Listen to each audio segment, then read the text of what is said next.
Era para subir dali. A escada ali, mas você não é o único. Ano passado eu começava pela esquerda, mas tudo bem. Verdade. Passador. Tem que trocar o lado da escada. Vamos providenciar para amanhã.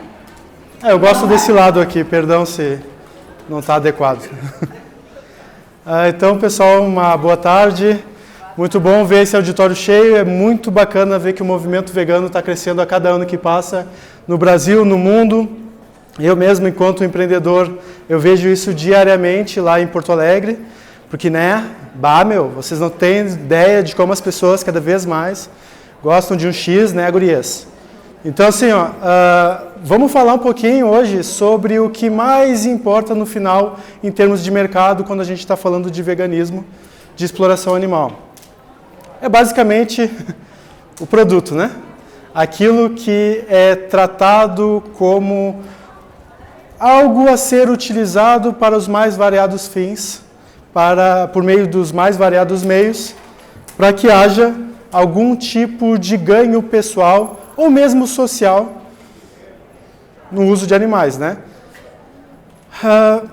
Eu dei o nome de mercadoria animal para essa palestra porque é muito óbvio do que a gente está falando aqui, Eu acho que não precisa nem desenhar. Mas toda vez que a gente olha, toda santa vez que eu estou falando a gente aqui enquanto sociedade, enquanto seres humanos que vivem socialmente, que interagem, fazem trocas, fazem escolhas diárias, cuja existência tem um impacto na vida como um todo, não apenas na nossa vida, não apenas na vida dos nossos familiares. Quando a gente olha para uma bandeja de carne, quando a gente está passando no supermercado, na seção de frios, pega uma simples bandeja dessas, a gente geralmente não faz aquele nexo, aquela conexão. A gente geralmente esquece dos animais não humanos no meio desse processo. A bem da verdade, a gente esquece também dos animais humanos nesses processos. Muita gente não faz ideia de como vive, o que come, o que respira, que roupa veste um animal humano, trabalhador de um chão de fábrica de pecuária intensiva.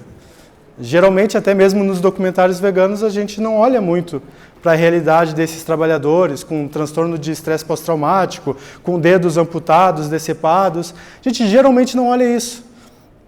Que dirá, então, dos animais humanos, ou não humanos?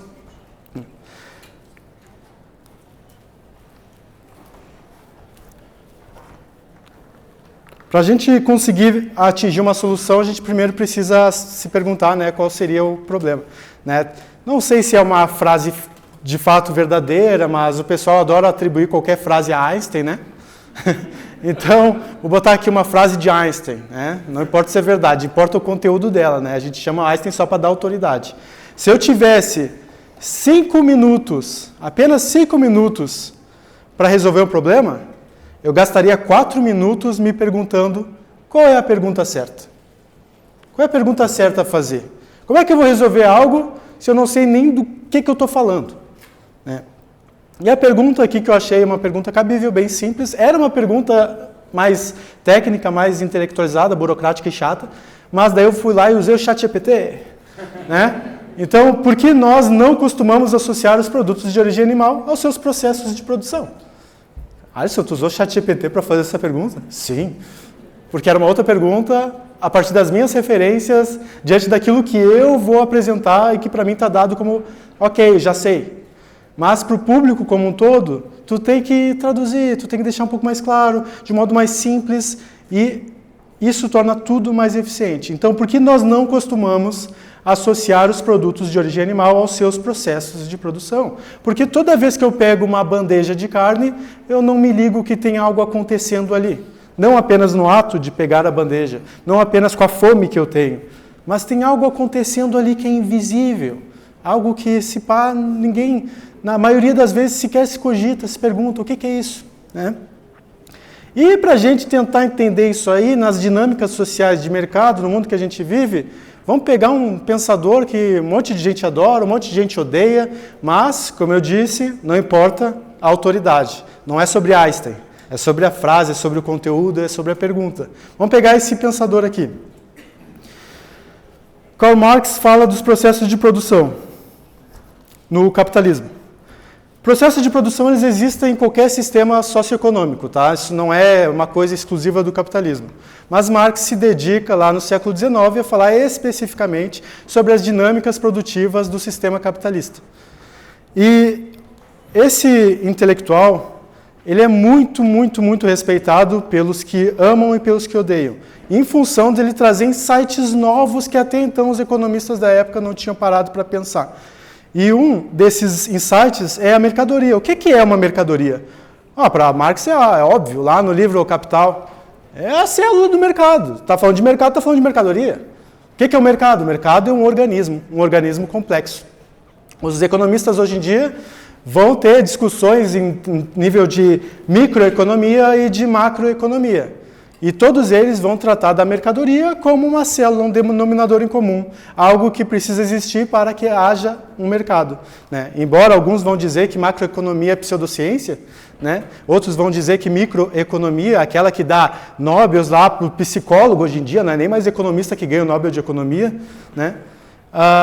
Vão dizer que no final o que importa são as meras relações humanas, as dinâmicas que a gente tem aqui, as trocas que a gente faz. Não importa a visão que tu tenha. Tu, enquanto economista, vai aceitar. A mercadoria é uma célula. Tal como se a gente fosse aqui um grande sistema robótico, né, com várias engenhocas, etc. e tal, a gente diria, a engrenagem é a célula desse sistema robótico.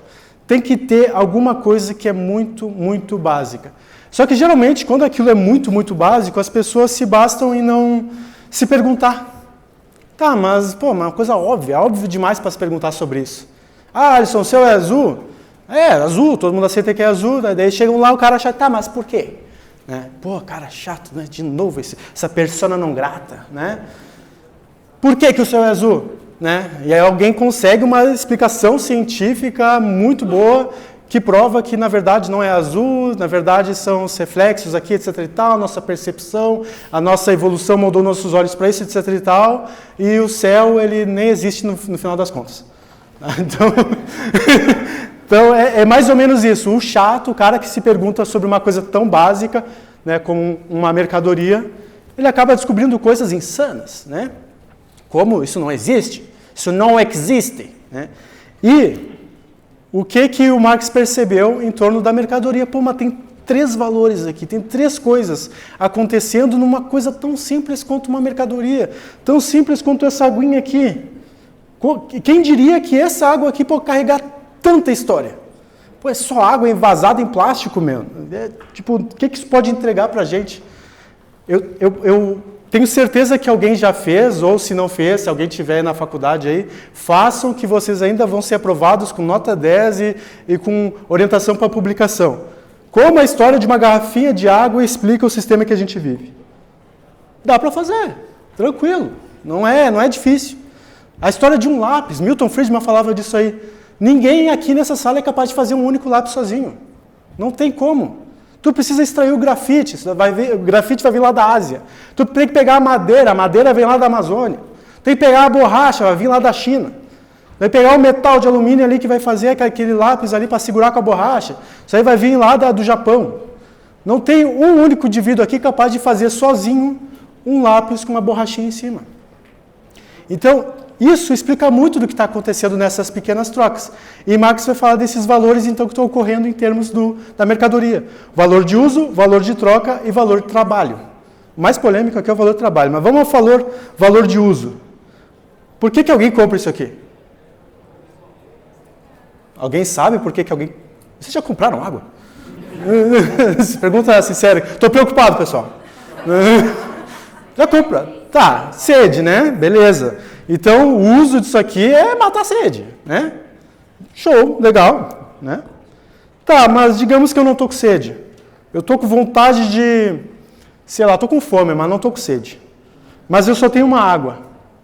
Não tenho dinheiro, não tenho nada, tenho água. E tem um amiguinho meu aqui que tem um hambúrguer. Será que eu consigo com isso aqui transformar em hambúrguer? Se o cara for, né, se ele tiver com muita sede, e zero fome, ele provavelmente vai fazer uma troca comigo. Então a gente vai ter aqui o que Marx chamaria de troca, né?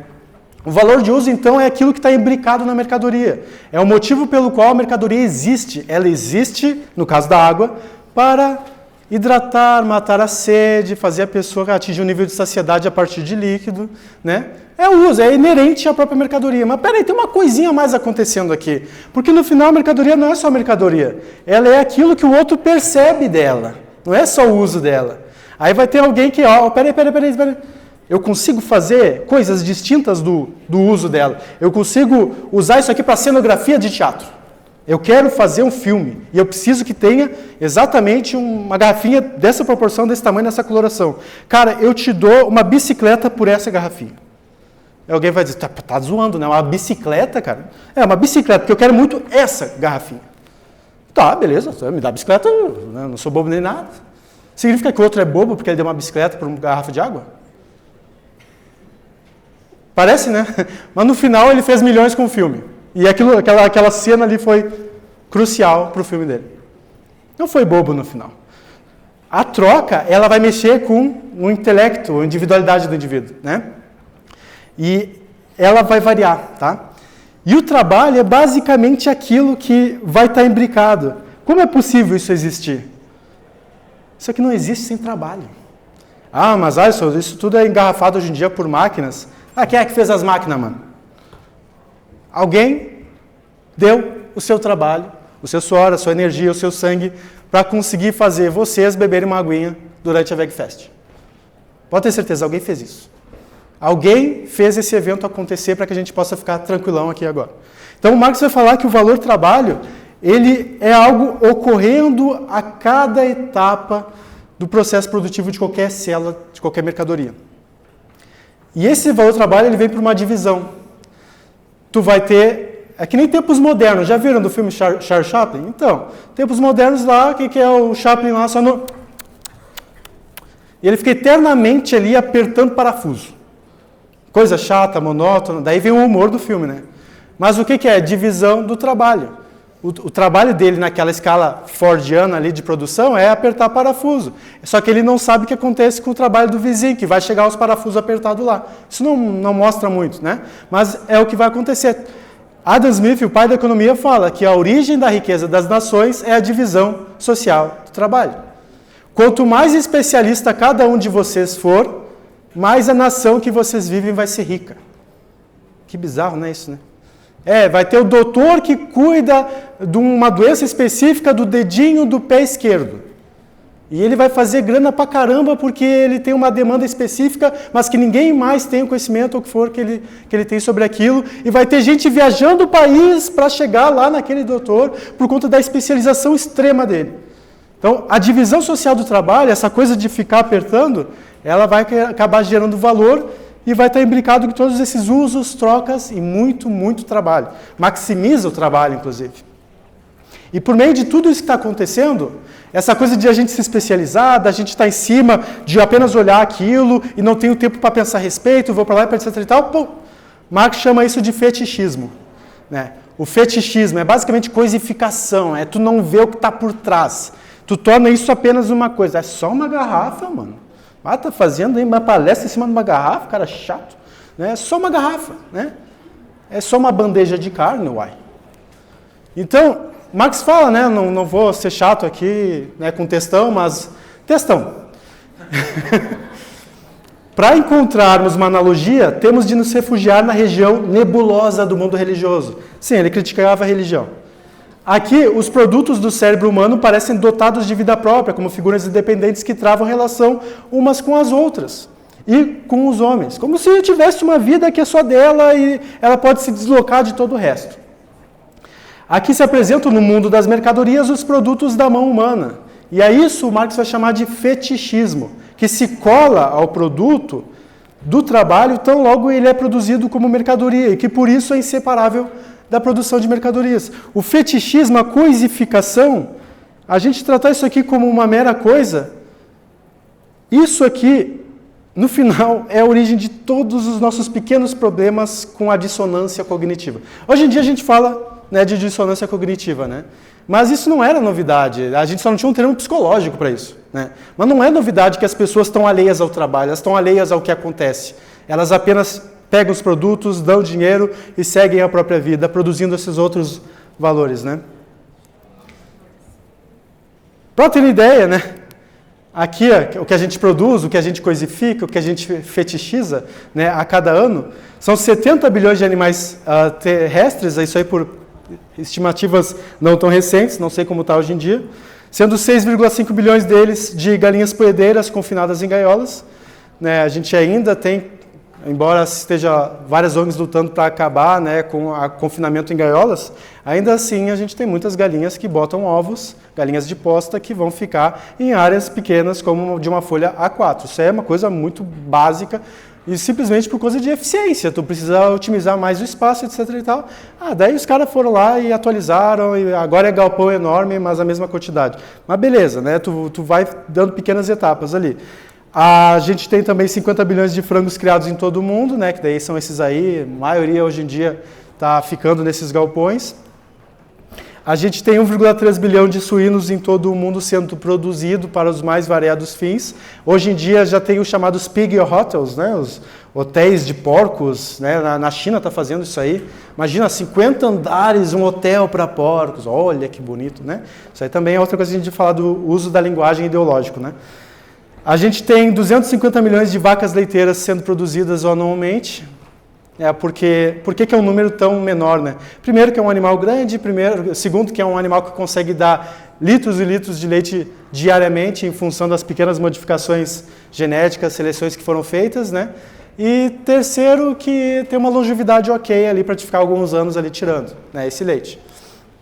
A gente também tem 6 milhões de bezerros, isso aí é só nos Estados Unidos para carne de vitela, aquela carne rosada, anêmica, né, isso é muito desejado, é valorizado no mercado carne como um todo.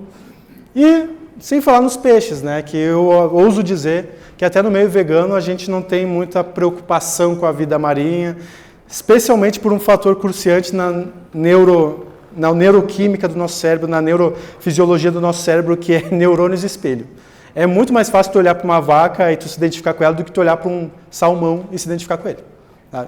Então, a empatia ela também é traiçoeira, tá? Quando a gente está falando de justiça.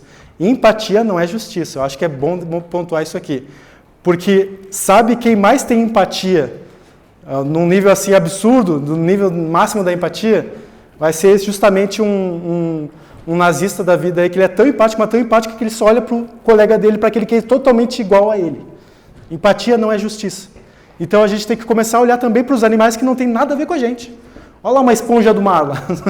Então, são coisas diferentes. A empatia ajuda a dar um primeiro passo, e ele é necessário. E a gente tem que manter a nossa empatia. Mas tem uma coisa chamada círculo de consideração moral, tem que ampliar. Começar a ter empatia por mais formas de vida.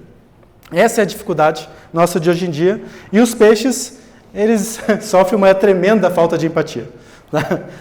São 37 a 100 bilhões de peixes em cativeiro, né? O bilhão é o que é 1.000 milhões, né? Os portugueses falam. E também 1 trilhão de peixes selvagens, né? Aqueles que a gente já viram Seaspiracy, alguém já viu Seaspiracy? Pô, galera, não foi todo mundo, como assim? Tem que ver Seaspiracy, pô. Depois vejam o Cryspiracy lá, muito bom. Então, isso tudo aqui é produção, tá? Isso aqui é tudo o que é coisificação. Isso aqui são apenas números. Tu não consegue botar nesses 6,5 bilhões que uma das galinhas, o nome dela é Joana, a outra é Firmina, né? Não existe isso. São números, só isso. E quando tu consegue botar o número é com animais maiores, de grande porte, com os 250 milhões de vacas leiteiras, daí tu bota uma tag, né? E é isso, essa é a história de vida daquele animal. Todo o resto, é biologia, mas biografia tu não dá nenhuma. E aí que isso acontece, né? Essa percepção de que está faltando biografia, está faltando percepção de que os animais não são coisas, ela começa a ficar mais forte ali no século passado, né? Tem esse carinha aqui também, que é amado e odiado por muitos, o Peter Singer, não sei se fala Singer ou Singer, é porque ele é australiano, então, enfim. Ele trouxe um conceito muito bacana de igual consideração de interesses de animais, né? Igual consideração de interesses semelhantes. Se a gente tem interesse em comum, não tem por que discriminar, percebe? Se o meu interesse em continuar vivendo é equivalente ao interesse daquele peixe de continuar vivendo, qual o motivo palpável, sólido, para eu dizer que o interesse daquele peixe não deve ser equiparado ao meu? Qual o motivo? Sério, logicamente, filosoficamente, moralmente falando, em termos de justiça, qual o motivo? Dificilmente alguém vai conseguir dar um bom motivo para isso. Né? Muita gente vai se amparar com, mas a gente é humano, mas Deus quis assim, mas sempre não são motivos, são desculpas. Tá? E o Singer, ele se consolidou com o livro Libertação Animal, porque ele fez isso. Ele trouxe no primeiro capítulo essa ideia de consideração de semelhante, né, de interesses semelhantes, e no segundo, até o final, ele resolveu vou fazer aquilo que Marx estava falando e vou desvelar.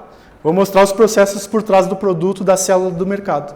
Mostrar que não é apenas uma célula, né, que tem mitocôndrias ali, tem átomos, tem outras coisas. É mais chato ainda. Até que a gente chega um dia no absoluto nada e descobre que os budistas têm razão. Né? Mas... E durante esse processo, durante esse desvelamento, ele vai falando do uso ideológico de linguagem, que eu acho que é maravilhoso, né? que é uma das coisas mais incríveis que a gente tem na hora de defender o veganismo, é mostrar como as pessoas anti-veganismo, elas estão muito apegadas a detalhes linguísticos, né? E eu vou falar disso já já. Né? E aí, a partir daqui, começou a ficar mais forte, né? O movimento de libertação animal. Para ter ideia dessa questão do uso da linguagem, né? A compra de comida numa loja ou restaurante é o culminar de um longo processo, né? Já aconteceu muita coisa antes de chegar no restaurante. Eu falo, né, porque, sei lá, eu acho que eu tenho alguma experiência com restaurante, né, do qual tudo, com exceção do produto final, é delicadamente afastado da nossa vista. Compramos a nossa carne em embalagens de plástico limpas, quase não sangra. Não há razão para associar essa embalagem a um animal vivo que respira, caminha e sofre. As próprias designações que lhe atribuímos escondem este fato. Comemos bifes, por exemplo, e não bois. O próprio termo meat é enganador. Nos Estados Unidos, né, na Áustria, nos países de língua inglesa, originalmente significava qualquer alimento sólido, meat, né? Não necessariamente a carne de animais. Esse sentido ainda se adivinha em expressões como nut meat, carne de castanha, carne de jaca, sei lá, que parece implicar o substituto de flesh meat, né, carne de animal, mas na verdade também pode ser designado legitimamente como meat.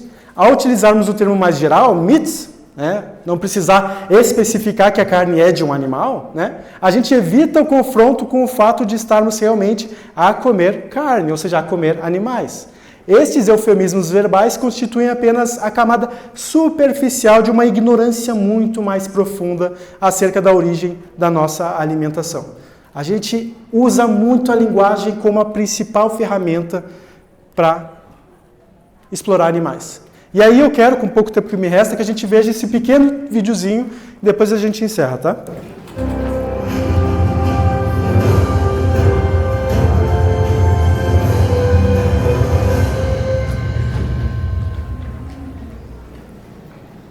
I'm going to give you some of the secrets about how we make you buy what we want you to buy.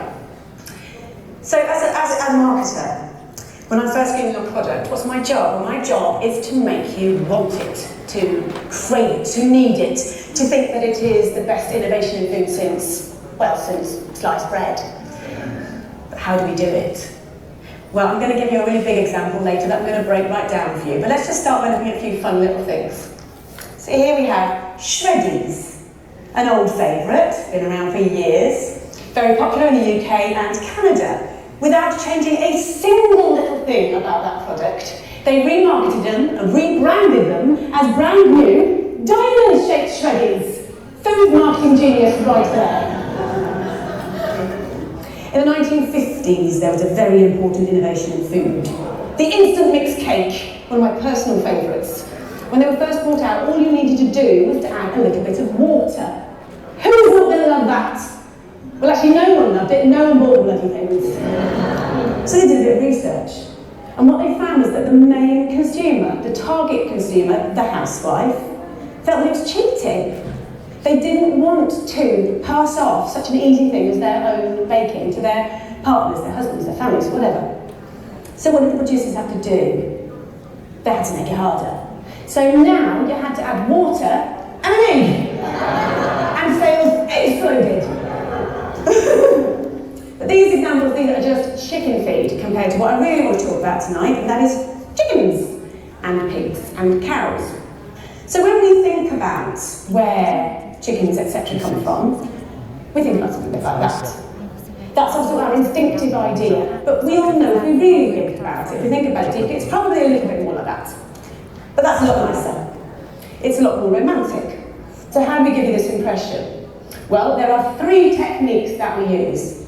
The third of which is our secret weapon, and I am going to blow it for you tonight, so please stay primed for that. Let's look at technique number 1. Everybody believes what's on the label. So let's look at some examples. Some of my favourites, some ones I use all the time. I'll use Farm Fresh. I'll use 100% natural. I'll use Butcher's Choice. But what does that really actually mean? But truthfully, it doesn't mean very much.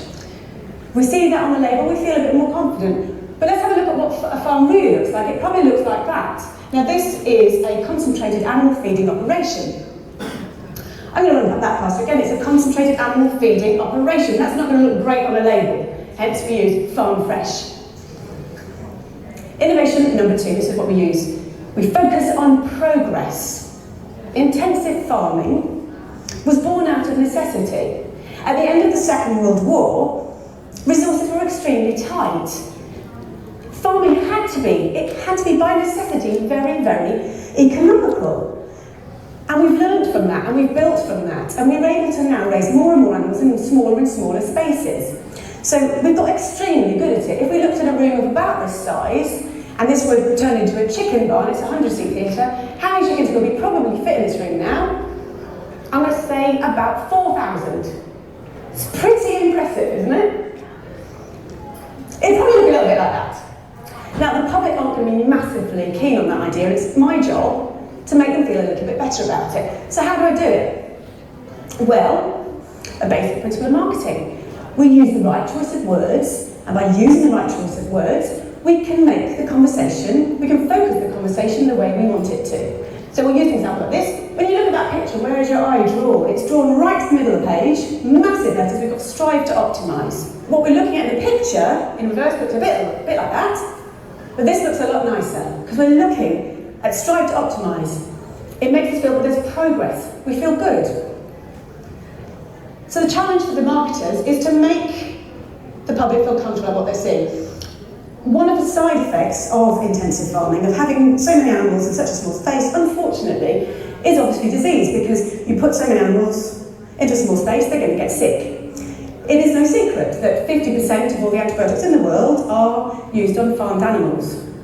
So how do we make the public feel okay with this? How does that happen? My job. How do I do it? I use the language of innovation. So we're going back to our old friends at porkcares.org. And what they do is they say, as farming has become more efficient, veterinarians have incorporated new technologies and methods into practice. This makes us feel good, this is positive. Yeah, this is progress. And when we're then marketing to future consumers, we would perhaps use something like this. This is a colouring book. Pigs and pork. It's absolutely gorgeous. And what we're doing here is we're getting the children to focus on the fact that we're using innovation. So by bringing the pigs out from the muddy fields and into the clean barns, we're taking them away from all that nasty, dirty mud and all the diseases that are lurking there within. Positive. So on to our secret weapon, which is what we really need to focus on.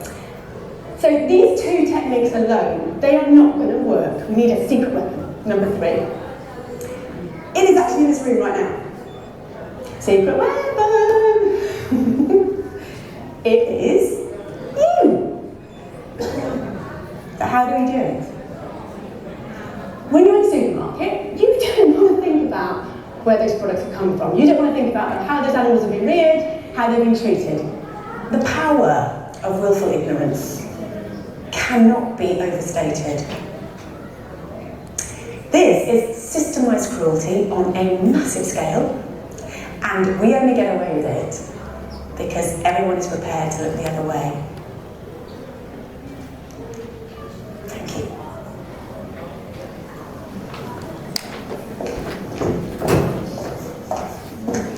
Thank you. Não acabamos ainda, mas thank you pra gente é obrigado, para eles pode ser graças a você. Então, o que a nossa palestrante falou que basicamente é marketing. né? É sobre como a gente usa a linguagem, é sobre como a gente mostra para as pessoas que aquilo é legal, descolado. Para terem ideias, eu tenho uma lista aqui. Carne de vitela. Tu não fala que é um pedaço de bezerro preso, sem movimentos e morto ainda bebê. Meio grande, né? Parece que não vende bem. Frutos do mar, olha só, né? Peixes e mariscos, frutos do mar, tu tem que dar um elemento chique, né? Planta de processamento, isso é nova, tá? O que é uma planta de processamento? Sim, eles estão usando isso agora na pecuária. Ao invés de falar abatedouro, matadouro, não, nós temos uma planta de processamento. Né? Então eles estão cada vez mais refinados, tá? Aqui, ó, quando eles fazem inseminação artificial, preciso dizer o que é isso? Reprodução forçada, para não dizer outra coisa, né? Eutanásia. Eutanásia geralmente é para o bem do bicho, né? Não na pecuária, né? Manejo populacional, né? Que é controle de população que pode incluir manejo, fizemos um manejo, né? Dentre outros, como bem-estar animal, né? A engorda, que coisa linda, né? Engorda confinada, né? Seletividade genética, né? Um monte de coisa bonitinha aqui, né? E os caras são tão bons nisso que eles fizeram isso até com animais mortos. Já ouviram falar de roadkills nos Estados Unidos? É cultural nos Estados Unidos. É tanta estrada que tu está toda hora atropelando o bicho. Toda hora. Né? E aí surgiu uma polêmica em 2005 de uma balinha chamada Trolley Roadkill Gummy Candy, que era feita para crianças da Kraft Foods. Basicamente essa balinha aqui, ó. Comercializado para criança. Olha que legal, ó, a cobra ali ó, passou o pneu em cima da cobra. Delícia. Né? Isso deu uma polêmica lá, porque os pais ficaram divididos. Mas eu não sei se deve incentivar isso para a criança. Outros disseram, mas é isso aí mesmo, tem mais o que comer. Né? E tem um problema social nos Estados Unidos, que é basicamente a colisão de automóveis com esses animais. Isso supera em muito, né, as mortes de animais que a gente tem em muitos outros lugares do mundo. E esse problema, ele tem o quê? O fetiche como solução. Tais imagens são fetiches, corpos animais abstratos e simulados. Isso aqui é um corpo de um bicho de verdade, isso aqui é uma simulação. Né? Investidos de significados socialmente produzidos e divorciados do contexto material da dominação humana. A criança vê isso, ela não vê isso, mas são a mesma coisa. Isso aqui é só um símbolo disso aqui. Isso aqui é uma tentativa de aceitar isso aqui. Animais selvagens são extremamente ignorados. Tá? Eu acho que vai ter uma palestra hoje, ou nessa semana ainda, sobre animais selvagens com o pessoal do Altruísmo Eficaz. Não tenho certeza. Mas a lição que fica aqui é o uso da linguagem, coisificar a mercadoria, coisificar os processos, a forma como a gente relata aquilo, o fato da gente ter medo de dar nome aos bois. Vou chamar de bife, eu não vou chamar de boi. Chamar de cabeça de gado, eu não vou chamar de boi. Não vou chamar de animal senciente. Tudo isso colabora para desumanização, digamos assim, para tirar toda a dignidade que ainda há num animal não humano. Né? Para finalizar, então, só uma frase de um dos autores que eu adoro, português, Fernando Araújo. Não se humaniza a espécie humana reduzindo as demais espécies à irrelevância moral. Então, sim, se a gente quer ser cada vez mais humano, ao menos de um ponto de vista positivo, compassivo, da gente conseguir chegar lá, da gente evoluir moralmente, espiritualmente, materialmente, cientificamente, a gente tem que ter um passo moral. A gente está dando muito passo tecnológico, a gente está dando muito passo até econômico, mas a gente está esquecendo de dar passos morais que acompanham essa evolução constante da humanidade. É isso, muito obrigado.